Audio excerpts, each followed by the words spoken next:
नमस्कार दोस्तों, कैसे हो आप लोग? सारे के सारे बढ़िया होंगे, जबरदस्त होंगे, शानदार होंगे, जिंदाबाद होंगे, जबरदस्त होंगे एकदम। और क्वेश्चन ये फिजिक्स का आज हमारा भी छठा सातवां आठवां क्वेश्चन होगा लगभग में, ठीक है। और क्वेश्चन इंपोर्टेंट चल ही रहे हैं, वेरी वेरी इंपोर्टेंट है। क्वेश्चन जो मैंने कल कराया था वो भी 3 नंबर में आने की संभावना है, और जो क्वेश्चन मैं आज कराने जा रहा हूँ ये भी 3 से 5 नंबर में आने की संभावना है। लेकिन 5 नंबर में तो ये बहुत कम ही से पूछा जाता है, पर 3 नंबर में सबसे अधिक बार पूछा गया है। मैं मानता हूँ कि अब से पहले यानी कि हर बार हर एक एग्जाम में आने वाला क्वेश्चन है ये। Question very very very very important है, चाहे आप लिख कर ले लो, ठीक है। कहने का मतलब, दो समांतर धारावाही चालकों के बीच लगने वाले बल का सूत्र स्थापित कीजिए, ठीक है। लगने वाले बल का सूत्र स्थापित कीजिए। तो देखो हमारे पास क्या है ना, दो समांतर धारावाही चालक तार है। एक तो चालक तार हमने ये माना, और जी एक चालक तार हमने ये मान लिया, ठीक है। कोई दिक्कत, कोई भी दिक्कत किसी प्रकार की नहीं होनी चाहिए, ठीक। इनके बीच का डिफरेंस आपकी मर्जी, आप कुछ भी ले सकते हो, वो आपके ऊपर डिपेंड करता है, ठीक है। अब देखो दोनों में क्या है ना, मैं एक चीज लिख देता हूँ, ए, इसको बी, इसको सी, इसको डी मान लिया हमने। क्या मान लिया? इसको ए, इसको बी, इसको सी, इसको डी मान लिया। अब इसने क्या काम करा, इधर की ओर F1 बल लगेगा, सिंपल सी बात है। इधर भी बल लगेगा, ठीक है, इधर भी बल लगेगा, दोनों तारों के बीच बल लगेगा। अब क्या होगा, अब एक चीज को याद रखना, इसमें चुंबकीय क्षेत्र V2 होगा। अगर इसमें चुंबकीय क्षेत्र V2 होगा तो बेसिक पद वाले इसमें चुंबकीय क्षेत्र V1 होगा। तो दोनों में सेम लगभग कॉन्सेप्ट है, लेकिन थोड़ा सा एक कॉन्सेप्ट है। एक तार में तो चुंबकीय क्षेत्र की दिशा भीतर की ओर होगी, एक तार में चुंबकीय क्षेत्र की दिशा बाहर की ओर होगी। अब रीजन कैसा होगा, हमें पता कैसे चलेगा कि भीतर की ओर बाहर की ओर चुंबकीय क्षेत्र है? तो ठीक है, तो बस सिर्फ हमें और कुछ नहीं, बस सिर्फ हमें ये मेन पॉइंट याद रखना, ठीक। अगर देखो मैंने यहाँ पर ये गोल गोल गोल गोल पॉइंट जो लगाया है, ठीक, ये मैंने चुंबकीय क्षेत्र का नाम दे दिया, ठीक।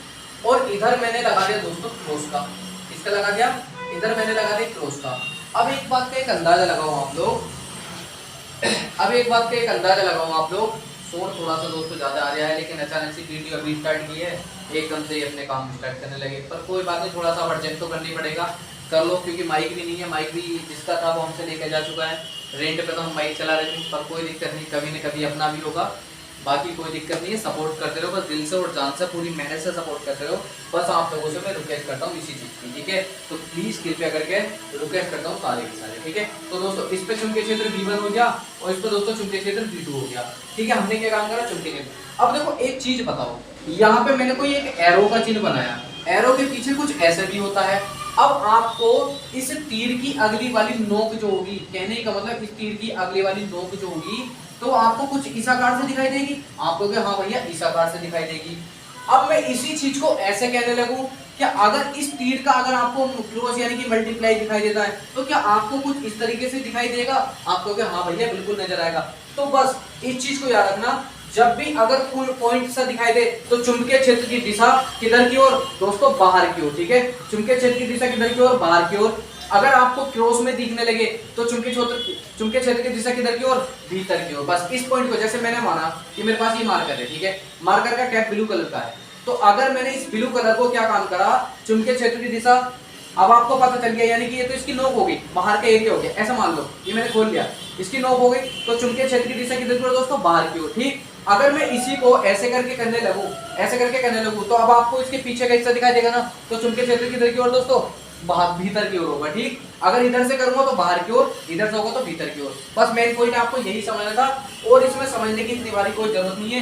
दूरी की बात है तो दोस्तों दूरी भी हम ले लेंगे, और धारा भी इसमें दोस्तों कितनी बह रही है? I1 बह रही है, और इसमें धारा 200 की कितनी रहेगी? I2 रहेगी, ठीक है। यहाँ से लेके यहाँ तक की दूरी कितनी हो जाएगी? R हो जाएगी, आपकी इच्छा है। पर दोस्तों मैं आप लोगों से माफी चाहता हूँ, क्योंकि शोर बहुत ज्यादा आ रहा है, ये बहुत ही ज्यादा। मैं क्या कर सकता हूँ, बस इससे ज्यादा मैं कुछ नहीं कर सकता। बताओ जब से लेके कोई कुछ नहीं, लेकिन पर कोई दिक्कत, थोड़ा सा एडजस्ट कर लो, कोई दिक्कत वाली कोई परेशानी वाली बात नहीं है, ठीक है। लेकिन अब हम करते हैं दोस्तों क्वेश्चन, ठीक है। अब मैंने क्या काम करा, तार ए है, तार बी है, तार सी, तार डी, यानी कि दो तार हो गए, सिंपल सी बात, ठीक है। तो मैं कहूंगा चालक तार ए बी में I धारा प्रवाहित होने पर, ठीक है, होने के, मैंने लिखता हूं चालक तार ए बी में I1 धारा, ठीक है, I1 धारा प्रवाहित होने के कारण I1 धारा प्रवाहित होने के कारण, प्रवाहित होने के कारण, प्रवाहित होने के कारण, ठीक है, उत्पन्न चुंबकीय क्षेत्र, क्या दोस्तों, उत्पन्न चुंबकीय, उत्पन्न चुंबकीय, उत्पन्न चुंबकीय क्षेत्र, ठीक है, उत्पन्न चुंबकीय क्षेत्र। देखो मैं यकीन मानना, ये क्लास बंद होते ये चीज भी बंद हो जाएगी अभी, मुझे इतना तो विश्वास है, हकीकत की बात बता रहा हूँ मैं। पर कोई दिक्कत, गुस्सा तो मुझे बहुत ज्यादा है, लेकिन क्या कर सकते हैं भाई, कुछ नहीं कर सकते, ठीक है। तो याद रखिए, तो मैंने क्या माना दोस्तों, इसको मैंने माना V1, ठीक है। चुंबकीय क्षेत्र इस ग्रुप ऑफ होगा तो हमारे पास फॉर्मूला क्या होगा दोस्तों, म्यू नॉट I1 होगा, सिंपल सी बात है, क्या होगा, म्यू नॉट I1 होगा, और क्या होगा मेरे भाई, 2 पाई R होगा, क्या होगा मेरे भाई, 2 पाई R होगा। इसको आप समीकरण दोस्तों 1 मान लो, इसको क्या मान लिया हमने दोस्तों, समीकरण नंबर 1 मान लिया। आशा करता हूँ आपको दोस्तों इतना मेरे भाई समझ में आ चुका होगा। अब हम लेंगे तार, कौन सा दोस्तों, तार लेंगे अब हम दूसरा, ठीक है, तार लेंगे हम दूसरा। अब लेंगे चालक तार, यहाँ पर लिखेंगे चालक तार सीडी में, ठीक है, मैंने क्या बोला, चालक तार सीडी में, तो दोस्तों क्या होगा, सीडी, हाँ इसकी एल नंबर, सीडी ऐसे लिख लो, सीडी की एल लंबाई, ठीक है, एल लंबाई क्या होगा, देखो चालक तार होगा, सीडी की एल लंबाई होगी, ठीक, सीडी की दोस्तों 1 मिनट रुकेंगे। तो सॉरी दोस्तों, जरा मैंने थोड़ा शोर की वजह से वीडियो जरा पॉज कर दी थी, क्योंकि कारण ये था, क्योंकि आप समझ सकते हो शोर ज़्यादा आ रहा था बैकग्राउंड में, इस वजह से थोड़ा सा मैं रुक गया था, ठीक है। तो मैंने क्या बोला, चालक तार सीडी की एल लंबाई पर लगने वाला, ठीक है, लगने वाला बल, ठीक है, एल लंबाई पर लगने वाला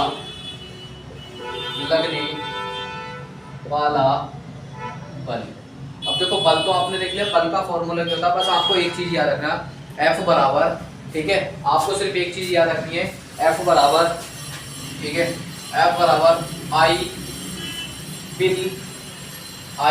बिन साइन थीटा, ऐसा लिखो, F बराबर बिन साइन थीटा, ठीक है, F बराबर बिन, याद रखना, F बराबर बिन साइन थीटा, बिन साइन थीटा, क्योंकि इससे थोड़ा सा हमारे आसान हो जाएगा, एल भी हो जाएगा, लंबाई भी होगी, ठीक है। एल एक काम करेंगे, एल हम कैपिटल वाला मान लेंगे, कोई दिक्कत वाली कोई बात नहीं है, ठीक है। तो अब हमने क्या काम करा, ठीक है, हमने क्या काम करा, F बराबर हमारे पास ऐसा कैसे रहेगा, अब देखो ये तो हमारे पास I1 था, और देखो B1 की वैल्यू दोस्तों कहाँ रखेंगे, इसको B ऐसे ही रहने दो, B रहने दो, ठीक है, BDS के रूप में देखो। तब क्या काम करेंगे, B की वैल्यू रखेंगे म्यू नॉट I1, क्या रखेंगे दोस्तों, हम रखेंगे म्यू नॉट I1 रखेंगे, बिल्कुल रखेंगे, ठीक है, बटे में क्या जाएगा, 2 पाई R आ जाएगा, क्या है दोस्तों, 2 पाई R आ गया, बचा क्या आपके पास, I बचा सिंपल वाला, L बचा ये वाला, और क्या बचा दोस्तों, साइन थीटा, कितना हो गया, साइन थीटा। अब मैंने कहा थीटा बराबर 90 रखने पर, तो थीटा बराबर 90 यानी कि थीटा की वैल्यू क्या हो जाएगी, एक हो जाएगी, साइन यानी कि साइन 90 की वैल्यू क्या हो जाएगी, एक हो जाएगी। तो हम यहाँ पे कह सकते हैं F बराबर म्यू नॉट, L को मैं दोस्तों यहाँ पर ले आता हूँ, ठीक है, L मैंने बाहर ले लिया, म्यू नॉट I1 और जी I बटे में कितना हो जाएगा, 2 पाई R, और यहाँ पर जब साइन 90 की वैल्यू कितनी होगी, 1 हो गई, तो सारा का सारा क्या हो जाएगा, 1 हो जाएगा, 1 की मल्टीप्लाई करेंगे कोई फर्क नहीं पड़ेगा। L को दोस्तों मैं इसके बटे में ले जाता हूँ, तो मैंने क्या काम करा, F बटे में L बराबर, यहाँ पर क्या बचा मेरे पास, म्यू नॉट I, और दोस्तों I1 बटे I बटे में कितना हो गया, 2 पाई R, ठीक है। क्या हमारे पास दोस्तों इतना प्राप्त हुआ, तो आप कहोगे हाँ भैया इतना हमारे पास ये फॉर्मूला प्राप्त हो गया है, ठीक है। अब मैंने क्या काम करा, इसको दोस्तों मैं ऐसे भी लिख सकता हूँ, F बटे में, ठीक है, F बटे में कितना लिखूंगा, L लिखूंगा, और बराबर में म्यू नॉट, और मैंने दोस्तों 2 पाई लिखा अलग, और यहाँ पर कितना लिखा, I1 दोस्तों कितना लिखा, I1 I, और बटे में कितना हो जाएगा R। तो दोस्तों मेरे भाइयों हम इसे ऐसे भी लिख सकते हैं, ठीक है, हम इसे दोस्तों ऐसे भी लिख सकते हैं। आशा करता हूँ दोस्तों मेरे भाइयों आप लोगों के शायद क्वेश्चन समझ में आया होगा, इतना कोई हार्ड क्वेश्चन नहीं था, छोटा सा क्वेश्चन था, पर बढ़िया क्वेश्चन था, शानदार क्वेश्चन था, ठीक है। 3 नंबर में आने की संभावना है, इस टाइप का क्वेश्चन आप लोगों से मैं अभी बता रहा हूँ, ठीक है। तो प्लीज कृपया करके रिक्वेस्ट करता हूँ, आने की कोशिश करेंगे, ठीक है, जल्दी से जल्दी फटाफट, ठीक। और हाँ देख लेना प्लीज, ठीक है, आएगा ही आएगा 3 नंबर में, ये भी मैं तुमसे आज बता रहा हूँ, कम से कम 3 अंक का आएगा, ये बात बिल्कुल फिक्स है, ठीक है, 3 अंक बिल्कुल फिक्स है, ये आना ही आना है, क्योंकि ये क्वेश्चन काफी बार रिपीट हो चुका है, तो इसलिए मैं आप लोगों से कह रहा हूँ प्लीज कृपया करके देख लेना, ठीक है दोस्तों। बाकी मैं आपसे माफी चाहता हूँ, क्योंकि शोर थोड़ा ज्यादा आ रहा था, सामने मकान है तो पत्थर की सही चल रही थी तो इस वजह से, ठीक है। पर कोई दिक्कत नहीं, लाइक करना और चैनल को सब्सक्राइब करना। बाकी मिलेंगे आप लोगों से दोस्तों हम कल ऑफलाइन वीडियो में भी, और लाइव तो आपको पता है कि 9 बजे से चलती है, ठीक।